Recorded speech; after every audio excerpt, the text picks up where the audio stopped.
ಪ್ರಿಯ ವೀಕ್ಷಕರೇ, ಮಧ್ಯ ಕರ್ನಾಟಕದ ಜೀವನಾಡಿ ಎಂದೇ ಕರೆಯಲ್ಪಡುವ ಭದ್ರಾ ಜಲಾಶಯದತ್ತ ಇದೀಗ ಎಲ್ಲರ ಚಿತ್ತ ನೆಟ್ಟಿದೆ. ಶಿವಮೊಗ್ಗ ಹಾಗೂ ಚಿಕ್ಕಮಗಳೂರು ಗಡಿ ಭಾಗದಲ್ಲಿ ಕಾಣಸಿಗುವ ಈ ಡ್ಯಾಂನಿಂದ ಸುಮಾರು 4 ಜಿಲ್ಲೆಗಳ ಬದುಕು ನಿರ್ಧಾರವಾಗಿದೆ. ಮಳೆಗಾಲ ಪ್ರಾರಂಭದಲ್ಲೇ ಶಾಕ್ ನೀಡಿದ್ದ ವರುಣದೇವ ನಂತರ ಮಳೆಯ ಪ್ರಮಾಣ ಹೆಚ್ಚಿಸಿ ಬಳಿಕ ಜಲಾಶಯಕ್ಕೆ ನೀರಿನ ಒಳಹರಿವು ಹೆಚ್ಚಿಸಿದ್ದ. ಆದರೆ ಕಳೆದ ವರ್ಷ ಇದೇ ಅವಧಿಗೆ ಹೋಲಿಸಿದ್ರೆ ಈ ಬಾರಿ ಭದ್ರಾ ಜಲಾಶಯ ಇನ್ನೂ ಹಿಂದೆ ಇದೆ. ಹಾಗಿದ್ರೆ ಸದ್ಯ ಭದ್ರಾ ಜಲಾಶಯದಲ್ಲಿ ಎಷ್ಟು ನೀರಿದೆ? ಕಳೆದ ವರ್ಷ ಇದೇ ದಿನ ಎಷ್ಟಿತ್ತು? ಈ ಬಾರಿ ಜಲಾಶಯ ಭರ್ತಿಯಾಗುತ್ತಾ? ಭರ್ತಿಯಾಗಬೇಕಾದ್ರೆ ಇನ್ನೆಷ್ಟು ನೀರು ಬೇಕು ಅನ್ನೋದನ್ನ ನೋಡೋಣ ಬನ್ನಿ.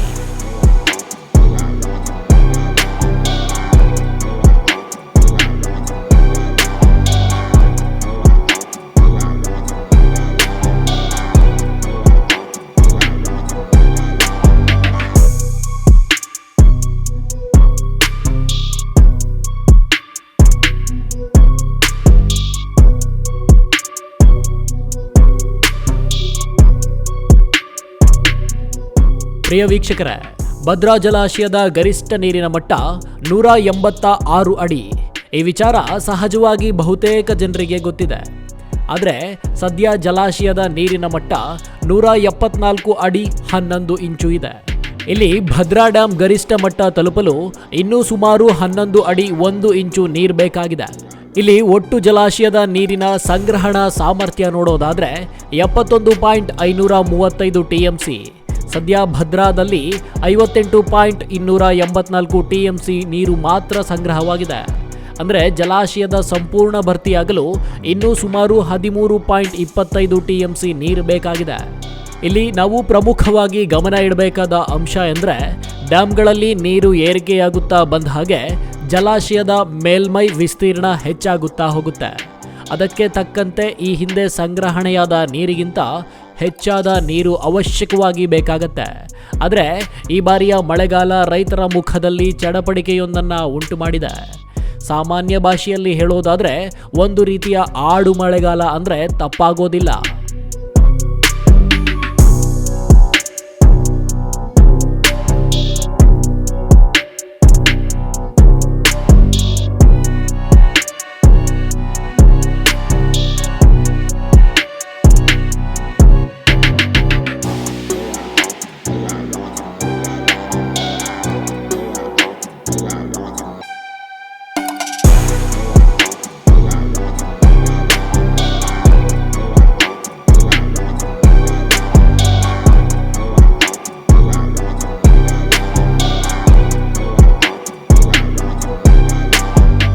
ವೀಕ್ಷಕರೇ, ಇಲ್ಲಿ ಒಂದು ಪ್ರಮುಖವಾದ ವಿಚಾರ ಇದೆ. ಕಳೆದ ವರ್ಷ ಈ ಸಂದರ್ಭದಲ್ಲಿ ಭದ್ರಾ ಜಲಾಶಯದ ನೀರಿನ ಮಟ್ಟ ಬರೋಬ್ಬರಿ 184 ಅಡಿ ಇತ್ತು. ಅಂದರೆ ಕಳೆದ ವರ್ಷಕ್ಕೆ ಹೋಲಿಸಿದರೆ ಈ ಬಾರಿ ಭದ್ರಾ ಜಲಾಶಯದಲ್ಲಿ ಸುಮಾರು 9 ಅಡಿ ನೀರು ಕಡಿಮೆ ಇದೆ. ಕಳೆದ ವರ್ಷ ಜಲಾಶಯ ಬಹುತೇಕ ಭರ್ತಿಯಾಗುವ ಹಂತದಲ್ಲಿದ್ದರೆ ಈ ಬಾರಿ ಇನ್ನೂ 180ರ ಗಡಿಯನ್ನೂ ದಾಟಿಲ್ಲ. ಹಾಗಿದ್ರೆ ಈ ಬಾರಿ ಭದ್ರಾ ಭರ್ತಿಯಾಗುತ್ತಾ? ಇದೇ ಈಗ ಎಲ್ಲರ ಕುತೂಹಲ. ಸದ್ಯ ಜಲಾಶಯಕ್ಕೆ ಒಳಹರಿವು ಬರ್ತಾ ಇದೆ. ಆದರೆ ಭದ್ರಾ ಜಲಾನಯನ ಪ್ರದೇಶದಲ್ಲಿ ಮುಂದಿನ ದಿನಗಳಲ್ಲಿ ಎಷ್ಟು ಮಳೆಯಾಗುತ್ತೆ ಅನ್ನೋದು ಜಲಾಶಯದ ಭರ್ತಿಗೆ ಪ್ರಮುಖವಾಗಲಿದೆ. ಇಲ್ಲಿ ಒಂದು ವೇಳೆ ಮಲೆನಾಡು ಭಾಗದಲ್ಲಿ ಉತ್ತಮ ಮಳೆ ಮುಂದುವರೆದು ಒಳಹರಿವು ಇದೇ ರೀತಿಯಲ್ಲಿ ಅಥವಾ ಇದಕ್ಕಿಂತ ಹೆಚ್ಚಾದರೆ ಭದ್ರಾ ಜಲಾಶಯದ ನೀರು ವೇಗವಾಗಿ ಏರಿಕೆಯಾಗುವ ಸಾಧ್ಯತೆ ಇದೆ.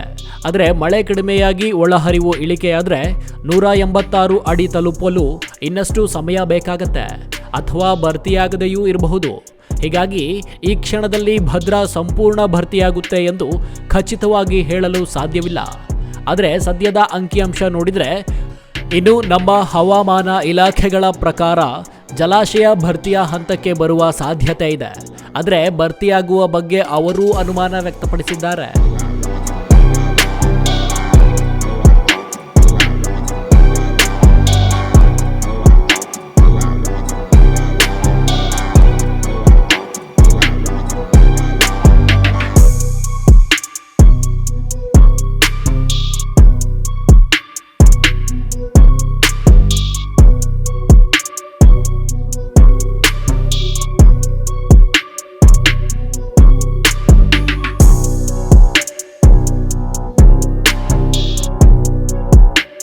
ಇಲ್ಲಿ ಭದ್ರಾ ಜಲಾಶಯದ ನೀರಿನ ಮೇಲೆ ಚಿಕ್ಕಮಗಳೂರು, ಶಿವಮೊಗ್ಗ, ದಾವಣಗೆರೆ ಸೇರಿದಂತೆ ಹಲವು ಪ್ರದೇಶಗಳ ಕೃಷಿ ಮತ್ತು ನೀರಾವರಿ ಅವಲಂಬಿತವಾಗಿದೆ.